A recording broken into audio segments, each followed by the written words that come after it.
সমাধান একটাই, মুখ্যমন্ত্রী সমস্ত দায়িত্ব কাঁধে নিয়ে পদত্যাগ করুন, আর সিবিআই কোর্ট সবাই মিলে দ্রুততার সঙ্গে আরজি করের ধর্ষক, খুনি আর প্রমাণ লোপাটকারীদের মৃত্যুদণ্ড দিক।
গোটা রাজ্য জুড়ে আজকে ডক্টরসদের যে আন্দোলনকারী সংগঠন তারা ডাক দিয়েছিলেন দলমত বর্ণ ধর্ম নির্বিশেষে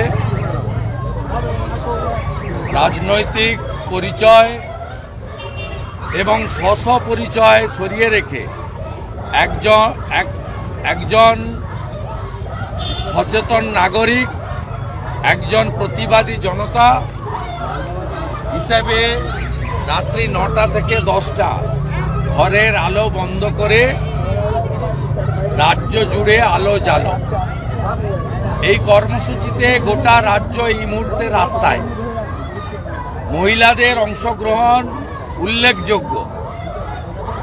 সকলেই একটা কথা বলছে, আমার মাটি আমার দেশ, ধর্ষকদের করব শেষ, জাস্টিস ফর আরজি কর। আর এই ঘটনার দায়ভার নিয়ে দফা 1 দাবি 1 মুখ্যমন্ত্রীর পদত্যাগ।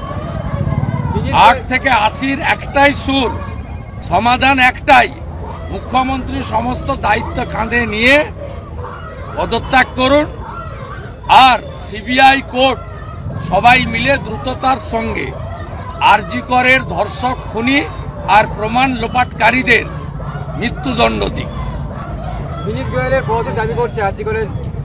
আমি বিনীত গোয়েলের সিবিআই হেফাজত দাবি করি। পদত্যাগ দাবি করছেন ডক্টরদের অর্গানাইজেশন জুনিয়র। দাবি করছি সন্দীপ ঘোষ কাস্টডিতে বিনীত গোয়েল এবং doctor SP Das, doctor Sushant রায়, ডাক্তার অভিক দে এদেরকে অবিলম্বে সিবিআই হেফাজতে নিক। আর এই এনজয় করছে এই সন্দীপ ঘোষ সহ এই দর্শকরা, এরাও আগামী দিনে মমতা ব্যানার্জির সৌজন্যে 5 স্টার আপ্যায়ন পাবে যদি না এই মামলাকে পশ্চিমবঙ্গের বাইরে না নিয়ে যাওয়া হয়। আগামীকাল কোর্টে তো উঠবে কেসটা, আগামীকাল কোর্টে কেসটা। আমি কোর্টের ব্যাপার বলতে পারবো না, মিডিয়াতে বলছে কালকে হবে না, হবে কালকেই দেখা যাবে। আমরা দ্রুত শাস্তি চাই, আর এই সমস্যার মূল কারিগর মমতা ব্যানার্জির পদত্যাগ চাই।